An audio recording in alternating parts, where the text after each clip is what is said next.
नमस्कार दोस्तों, स्वागत है आपका मोटराइड्स में।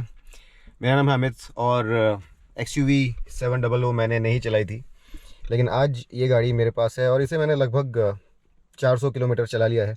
तो मैंने सोचा क्यों ना मैं आपको इसका जो इंफोटेनमेंट सिस्टम है, जो इंफोटेनमेंट स्क्रीन है, इसकी दो 10.25 इंच स्क्रीन से बनी हुई है। दोनों ही बहुत बड़ी और हाई रेजोल्यूशन स्क्रीन्स हैं।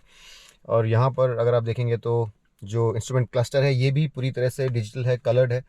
और ये जो इसका इंफोटेनमेंट स्क्रीन है ये भी पूरी तरह से कलर्ड है और बहुत फीचर रिच है। तो चलिए यहाँ पर आपको क्या क्या फीचर्स देखने को मिलते हैं उनके बारे में हम ज़रा जानकारी लेते हैं। तो ये हम अगर जानकारी आपको दें उससे पहले मैं आपको एक चीज़ बताना चाहता हूँ कि ये जो स्टीयरिंग व्हील है इस पर बहुत सारे कंट्रोल्स हैं और ये कभी कभी थोड़ा कंफ्यूजिंग हो सकता है। ये थोड़ा ज़्यादा बेहतर हो सकता था। यहाँ पर जो कंट्रोल्स हैं इन्हें ज़रा ज़्यादा सिंप्लीफाई किया जा सकता था। मिसाल के तौर पे अगर आप ये राइट वाला स्टीयरिंग व्हील देखेंगे तो यहाँ पर आपको 1 2 3 4 1 2 3 4 5 टोटल 10 कंट्रोल्स यहाँ पर हैं और 10 कंट्रोल्स यहाँ पर हैं। दोनों अगर आप साइड्स देख लें तो 20 कंट्रोल्स हैं। तो ये बहुत ज़्यादा है और मेरे ख्याल से इसे ज़्यादा सिंप्लीफाई किया जा सकता है। बहरहाल अगर आपको इंस्ट्रूमेंट कंसोल के ऊपर नेविगेट करना है तो ये जो बटन यहाँ पर आप देख रहे हैं इसे आपको दबाना होगा इस तरह से। और उसके बाद यहाँ पर आप जिस भी मेन्यू में जाना चाहते हैं वहाँ आप जा सकते हैं। तो आप अगर इसे बार बार दबाते रहेंगे तो ये साइकिल होता रहेगा। जो राइट वाला आइकन है वो हाईलाइट होता रहेगा, लेकिन अगर आपको उल्टे डायरेक्शन में जाना है तो आप इसे इस तरह से ऊपर कर सकते हैं, तो आप रिवर्स डायरेक्शन में भी जा सकते हैं। जो भी मेन्यू आपको सेलेक्ट करनी है उसके लिए आपको ये बटन एक बार फिर से प्रेस करना होगा। तो चलिए हम लोग ड्राइव इन्फो में चलते हैं। ये देखिए यहाँ पर ड्राइव इन्फो है अभी, और यहाँ पर आपकी जो ट्रिप्स हैं उसके बारे में आपको इन्फॉर्मेशन मिलेगी। डिस्टेंस आपने कितना तय कर लिया है, वक्त कितना आपने गुजारा है गाड़ी में, एवरेज स्पीड कितनी है, और यहाँ पर अगर आप देखेंगे तो क्लॉक के साथ साथ ड्राइवर अटेंशन लेवल और ट्रिप ए। तो ये सारी इन्फॉर्मेशन आपको ड्राइव इन्फो में मिलेगी। अब अगर आपको इस मेन्यू से बाहर निकलना है तो आप वापस इस बटन को दबाइए और अब आप बाहर आ गए। और हम अब चलते हैं फ्यूल इन्फो में, और अंदर जाने के लिए फिर से यही बटन दबाएंगे हम लोग। यहाँ पर आप देखेंगे कि जो रेंज है वो 135 किलोमीटर्स की बची है और एवरेज फ्यूल एफिशिएंसी मुझे 10 किलोमीटर्स पर लीटर की मिली है, जो कि बहुत ज़्यादा एवरेज इस गाड़ी के लिए। जनरली आपको सिटी में 7 की माइलेज मिलेगी और हाईवे पर अगर आपको 10 की माइलेज मिले तो आप समझिए कि आप काफ़ी लकी हैं। तो फ्यूल एफिशिएंसी इस गाड़ी का कोई बहुत बड़ा यूएसपी नहीं है। यहाँ पर अगर आप टॉगल करेंगे तो और कुछ नहीं है। और अब हम लोग चलते हैं व्हीकल इन्फो में। मैं इसे स्टार्ट करता हूँ। ये देखिए यहाँ पर मुझे टायर डायरेक्शन भी दिखा रहा है। पावर और टॉर्क यहाँ पर आपको नज़र आएगी कि कितनी पावर और टॉर्क प्रोड्यूस हो रही है। और अभी जो टायर प्रेशर है चारों ही टायर्स में वो यहाँ पर आपको नज़र आएगा। यहाँ पर आपको टेम्परेचर भी नज़र आएगा टायर्स का। तो ये एक यूनिक फीचर है, ये फीचर आपको सारी कार्स में नहीं मिलती है। इसके अलावा इस गाड़ी में एक और फीचर है जो कि कही जाती है टायर फिल असिस्ट, जहाँ पर अगर आप गाड़ी में हवा भरवा रहे हैं तो जब गाड़ी में ऑप्टिमम हवा भर जाती है तो आपको एक बीप सुनाई देती है, हॉर्न सुनाई देता है, और रियल टाइम में जब प्रेशर बढ़ता है टायर में तो आपको प्रेशर बढ़ता हुआ नज़र आता है। अब यहाँ पर नेक्स्ट मेन्यू आइटम है नेविगेशन, और नेविगेशन के अंदर ये बड़ा ही सेल्फ एक्सप्लेनेटरी है। यहाँ पर आपकी गाड़ी किस दिशा में जा रही है ये आपको पता चल जाता है, और नेविगेशन जो है यहाँ पर आप देख सकते हैं। ये बीच में जो आप साइंस देख रहे हैं ये नोटिफिकेशंस हैं, तो ये ज़रा डिस्ट्रैक्शन पैदा करते हैं, क्षमा चाहता हूँ। और ये ड्राइवर असिस्ट के जो फीचर्स हैं, अब जैसे कि आपको पता होगा कि इस गाड़ी में बहुत सारे एडवांस ड्राइवर असिस्ट सिस्टम्स हैं। तो यहाँ पर जब आप इस मेन्यू में जाएंगे तो आप के जो ड्राइवर असिस्ट सिस्टम्स ऑन है वो आपको नज़र आएंगे। ये देखिए मैंने अभी गाड़ी ऑन कर दी है।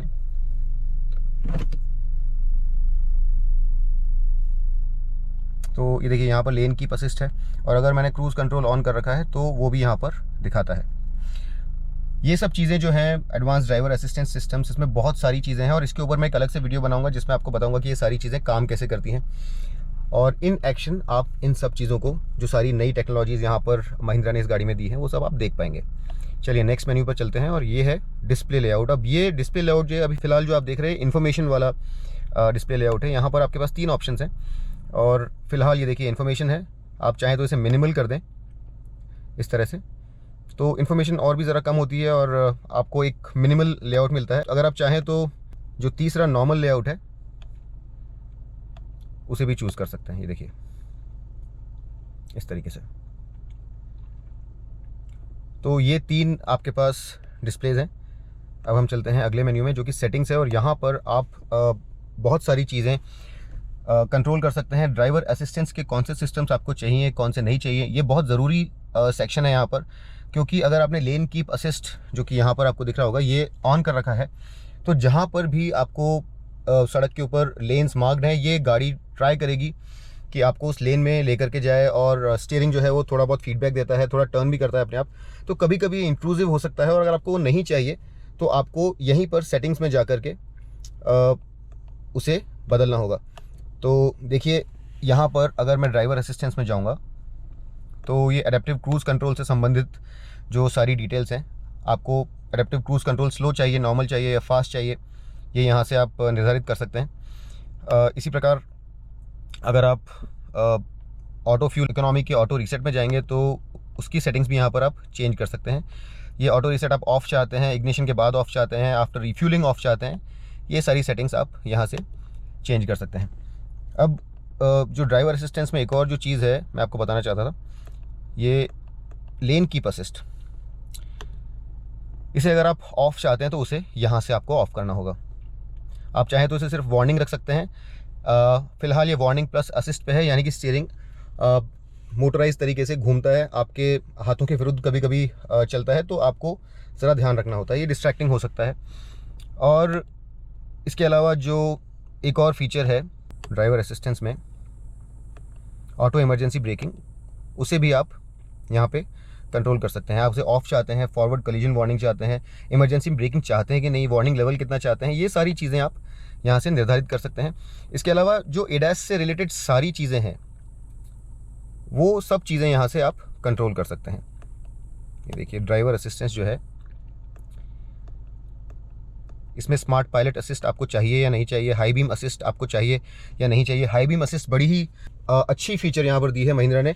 जब आप हाईवे पर चल रहे हैं, सामने से कोई गाड़ी आती है, अगर उसका इल्यूमिनेशन ये गाड़ी डिटेक्ट करती है तो automatically high beam low beam पे चली जाती है और आपको मैनुअली नहीं करना पड़ता। और इससे न सिर्फ सामने वाला जो ड्राइवर है उसकी आंखें जो है वो चुंधियाती नहीं है, आपको भी जो बार बार हाई बीम और लो बीम में स्विच करना होता है वो आपको नहीं करना होता। तो ये बड़ी ही अच्छी फीचर यहाँ पर दी गई है और आपको डेफिनेटली ये यूज़ करनी चाहिए।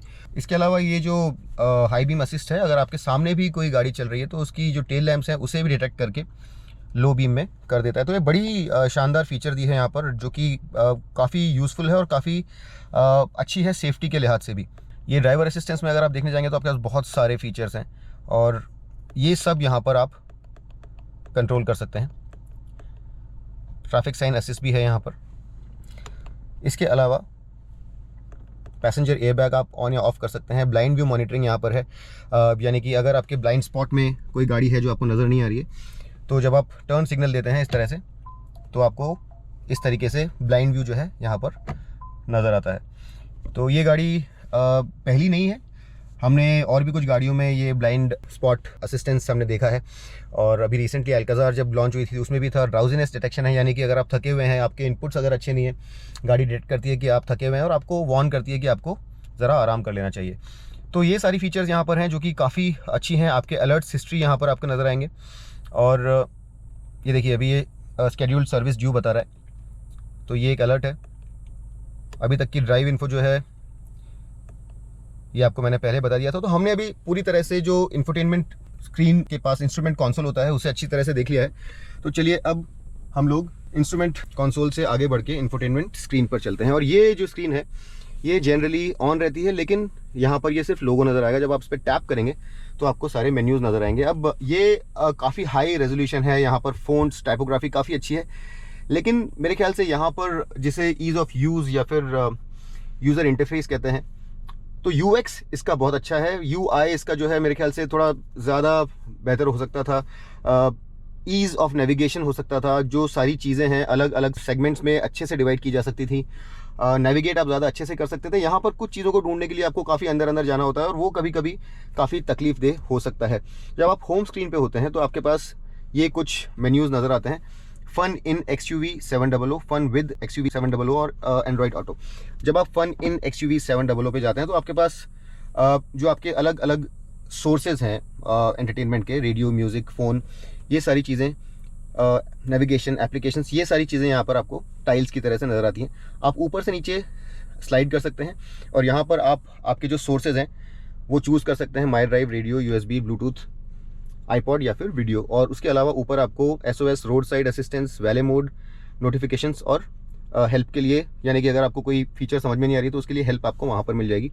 और अगर आप नीचे से ऊपर स्लाइड करेंगे तो यहाँ पर कुछ एप्लीकेशंस हैं जो कि प्री इंस्टॉल्ड हैं, वो आपको नज़र आएंगे। आप चाहें तो सराउंड व्यू भी यहाँ पर देख सकते हैं। और ये जो कैमरा का रेजोल्यूशन है यहाँ पर मेरे ख्याल से इस तरह की गाड़ियों में सबसे अच्छा है, बहुत शार्प है, बहुत ही ज़्यादा क्लियरली आपको समझ में आता है कि आसपास क्या है। तो ये रेजोल्यूशन जो है काबिल तारीफ़ है। यहाँ पर आप चाहें तो इसका व्यू ज़रा चेंज कर सकते हैं इस तरह से, और ये स्क्रीन आप कैप्चर भी कर सकते हैं, यानी कि आपकी गैलरी में फ़ोटो अब जो है स्टोर हो गई है। तो ये जो सब चीज़ें हैं ये यहाँ पर हैं आपके पास, और जहाँ पर भी आप टच करेंगे ये उस तरफ का आपको नज़ारा दिखा देगा। तो ये काफ़ी अच्छा है। और अगर आप वापस होम स्क्रीन पर जाएंगे तो फन विद XUV 700 में आपको ये यहाँ पर जो चीज़ दिख रही है ये है G मीटर। यहाँ पर आपको टॉर्क और पावर प्रोड्यूस भी नज़र आएगी, ये देखिए। और साथ ही साथ अगर आपकी गाड़ी रेस ट्रैक पे है तो आप अपना लैप भी टाइम कर सकते हैं। तो ये यहाँ पर एक और फीचर है। इसके अलावा एंड्रॉयड ऑटो है यहाँ पर, जिसके द्वारा आप अपने फ़ोन को एंड्रॉयड ऑटो के तहत इसे वायरलेसली कनेक्ट कर सकते हैं। और इन सब चीज़ों के अलावा सेटिंग्स में जब आप जाते हैं तो जो भी गाड़ी से संबंधित सारी चीज़ें हैं उन्हें आप कंट्रोल कर सकते हैं। और अगर मैं आपको यहाँ पर ये एक ख़ास चीज़ दिखाऊं तो यहाँ पर जो सोनी का ऑडियो सिस्टम है ये काफ़ी अच्छा है, और यहाँ पर आपके पास बहुत सारे फीचर्स हैं। ये देखिए, यहाँ पर 3D साउंड जो है उसमें आप चाहें तो इमर्सिव 3D ले सकते हैं। आप इसे एक स्टेज सिस्टम रख सकते हैं जहाँ पर जो आपके पास साउंड आएगी वो लगभग ऐसा लगेगा आपको कि सामने से आ रही है। आप इसे एक पार्टी किस्म का माहौल बना सकते हैं जहाँ पर सारे स्पीकर बराबर मात्रा में आपके पास ध्वनि भेजेंगे। थोड़ा अगर मध्यम म्यूज़िक आपको पसंद है तो ये ब्रीजी जो मोड है ये चूज़ कर सकते हैं, और अगर आपको 3D बंद चाहिए तो आप 3D ऑफ कर सकते हैं। तो इस तरीके से यहाँ पर काफ़ी सारे आपके पास साउंड डिज़ाइंस हैं। यहाँ पर आपके पास एलेक्सा भी है, और ये अभी कनेक्टेड नहीं है, लेकिन यहाँ पर आपको एलेक्सा का कनेक्शन मिलता है। और ये गाड़ी जो है यहाँ पर बहुत सारी चीज़ें वॉइस कमांड्स के थ्रू कर सकती है, और एलेक्सा के द्वारा आप इस गाड़ी को बहुत सारे कमांड्स दे सकते हैं। जैसे अगर आपको सनरूफ खोलनी है, विंडो डाउन करनी है, इस तरह की चीज़ें आप एलेक्सा के द्वारा इस गाड़ी में कर सकते हैं। तो ये इसमें अभी कनेक्टेड नहीं है, बट आप इसे कनेक्ट करके एलेक्सा का उपयोग कर सकते हैं। यहाँ पर अगर आप देख रहे होंगे तो क्लाइमेट कंट्रोल जो है वो आपके एप्लीकेशंस में ही छुपा हुआ है। मेरे ख्याल से ये ज़्यादा इंपॉर्टेंट एक सेगमेंट है, और ये जहाँ पर आपके पास फन इन XUV 700 है वहीं पर एक बड़ा आइकॉन होना चाहिए था, बिकॉज क्लाइमेट कंट्रोल एक बड़ा सेगमेंट होता है और ये काफ़ी काम भी आता है। तो ये चीज़ इस तरह से दूसरी छोटी एप्लीकेशन के साथ में छुपी हुई नहीं होनी चाहिए थी। इसके साथ ही साथ अगर आप डिस्प्ले देखेंगे तो यहाँ पर brightness, power, clock type, home layout, ये सारी चीज़ें आप चेंज कर सकते हैं। आपको फ़ोन कनेक्ट करना है तो वो यहाँ से आप कर सकते हैं। डिवाइस लिस्ट आपको ऑलरेडी दिखाएगा। इसमें रिंगटोन्स, ब्लूटूथ डिस्कवरेबिलिटी, ये सारी बड़ी बेसिक सेटिंग्स हैं जो आपको समझ में आ जाएंगी।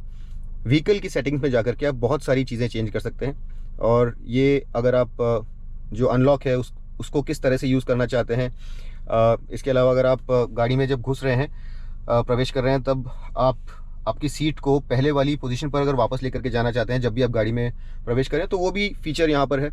इस तरह से यहाँ पर आपकी गाड़ी से संबंधित जो बहुत सारी चीज़ें आपको हर रोज़ काम आती हैं वो यहाँ पर आप अपनी सुविधा के हिसाब से सेट कर सकते हैं। ये देखिए, ये यहाँ पर आप जो रोटरी नॉब देख रहे हैं ये आप चाहें तो वॉल्यूम के लिए रख लें, या फिर आप अगर चाहें तो इसे ब्राउजिंग के लिए भी रख सकते हैं। तो ये आपकी मर्ज़ी है, आप इस नॉब को किस तरह से यूज़ करना चाहते हैं। जो कंट्रोल्स आप वहाँ देख रहे हैं वो कंट्रोल्स आप इन बटन्स के द्वारा भी यूज़ कर सकते हैं।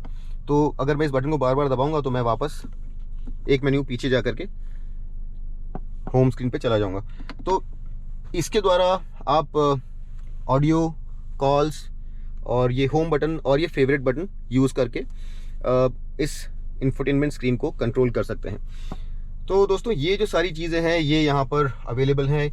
ये वीडियो जो है ये अपने आप में ज़रा लिमिटेड है, क्योंकि जैसे जैसे आप गाड़ी चलाते हैं आपकी जो रिक्वायरमेंट्स हैं उसके हिसाब से यहाँ पर आप बहुत कुछ चेंज कर सकते हैं। लेकिन मोटे तौर पर अगर देखा जाए तो ये जो सारी चीज़ें हैं ये अगर आपने सीख ली हैं तो फिर आपको आपकी जो XUV 700 है इसे कम से कम इसका इंफोटेनमेंट सिस्टम और इंस्ट्रूमेंट कंसोल जो है इसे संचालित करने में किसी तरह की कोई प्रॉब्लम नहीं होगी। यहाँ पर आपके पास एक ड्राइव भी है जिसमें आप अपने वीडियोस, फोटोज़ एक्सेट्रा ये सब डाल सकते हैं। और ये अभी मैंने, आप देखिए, मैंने जो इमेज कैप्चर की थी ये यहाँ पर ऑलरेडी आ गई है, तो इसे मैं चाहूँ तो डिलीट कर सकता हूँ। और यहाँ पे डॉक्यूमेंट्स भी हैं, फ़ोटोज़ भी हैं, ये सब यहाँ पर आपको मिल जाएगा। तो अगर आपको कुछ वीडियोज़ प्ले करना है या आपके ड्राइव में कुछ सॉन्ग्स हैं तो ये सब यहाँ पर आप स्टोर कर सकते हैं। तो यहाँ पर ऑन बोर्ड मेमोरी भी आपको थोड़ी बहुत मिलती है। यहाँ पर आप एक USB से अपनी स्टोरेज में सारी फाइल्स भी कॉपी कर सकते हैं। तो ये सब यहाँ पर आपके पास सारी फीचर्स हैं। और हालांकि जैसा मैंने आपको पहले बोला था कि यहाँ पर फीचर्स बहुत सारे हैं, लेकिन अब जो मेन्यूज़ हैं ये सारी जो नई गाड़ियाँ आ रही हैं, अगर आप ख़ास तौर पर जर्मन गाड़ियाँ देखेंगे या फिर इवन चेक गाड़ियाँ देखेंगे, इवन Hyundai की गाड़ियाँ देखेंगे, तो वहाँ पर जो मेन्यूज़ हैं वो ज़्यादा सुलझे हुए हैं, ज़्यादा सॉर्टेड हैं। तो ऐसा नहीं है कि यहाँ पे फीचर्स नहीं है, फीचर्स यहाँ पर बहुत हैं, लेकिन ये जो नेविगेशन है ये ज़रा बेहतर हो सकता था। थोड़ा सा लैग भी है स्क्रीन के अंदर, कंप्लेंट वर्दी नहीं है, लेकिन आप जब टच करते हैं उसके बाद जब तक एक्शन होता है उसमें ज़रा आधे सेकंड तक का टाइम लगता है। और इससे ज़्यादा ज़रा क्विक आपको इस तरह के इंफोटेनमेंट सिस्टम भी मिलते हैं।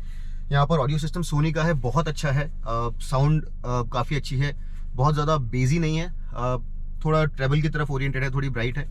और अगर आप इसे कंपेयर करें तो टाटा के जो हारमन वाले ऑडियो सिस्टम्स होते हैं वो ज़रा ज़्यादा कंप्लीट लगते हैं। लेकिन अगर आप इसे Hyundai के बोस सिस्टम के साथ कंपीट करवाएं, उनसे अगर कंपेयर करें तो मेरे ख्याल से आवाज़ यहाँ पर आपको ज़रा बेहतर मिलेगी। अनलेस आप बहुत ज़्यादा लाउड वॉल्यूम पे सुनते हैं तो यहाँ पर ऑडियो जो है ज़रा हल्का सा फटने लगता है। तो अगर आप मीडियम या लो रेंज में ऑडियो सुन रहे हैं तो यहाँ पर आपको ज़्यादा अच्छा अनुभव मिलेगा वनिस्पत एल्काज़ार या फिर क्रेटा के मुकाबले। लेकिन अगर आप इसे कंपेयर करें सफारी से तो मेरे ख्याल से साउंड क्वालिटी वहाँ पर ज़रा बेहतर है। तो दोस्तों मैंने कोशिश करी यहाँ पर कि इस गाड़ी के जो कंट्रोल्स हैं, जो इंफोटेनमेंट सिस्टम और इंस्ट्रूमेंट कंसोल है, इसके बारे में आपको सब कुछ बता पाऊँ। और इस तरह का वीडियो मुझे कोई और दूसरा मिला नहीं, तो मैंने सोचा कि ये वीडियो बना करके आपको इसके बारे में सब कुछ बताऊँ। अगर आपको वीडियो अच्छा लगा तो इसे लाइक ज़रूर करिए, सब्सक्राइब कीजिए, दोस्तों को बताइए। और ये हिंदी अंग्रेज़ी का जो रस्साकशी चल रही है हमारे चैनल पे बहुत वक्त से, मैं वाकई में परेशान हो गया हूँ कि मैं क्या करूँ। तो बहुत ज़्यादा डिमांड आ रही है लोगों की कि आप हिंदी में अपने वीडियोस वापस शुरू कीजिए, तो मैं आपके सामने फिर से एक बार हिंदी के वीडियोस लेकर के आ गया हूँ। और इस बारे में मैं कुछ लाइव वीडियोस भी करूँगा जहाँ पर आप मेरा मार्गदर्शन करें, मुझे बताएं कि मैं क्या करूँ, बिकॉज प्रैक्टिकली एक वीडियो 2 लैंग्वेज में करना काफ़ी डिफिकल्ट है। बट आपको हमारे वीडियोस पसंद आते हैं तो शेयर कर दीजिए, दोस्तों को बता दीजिए। और मैं आपका दोस्त अमित आपसे विदा लेता हूँ। अगली बार तक के लिए rev hard, rev free and drive safe.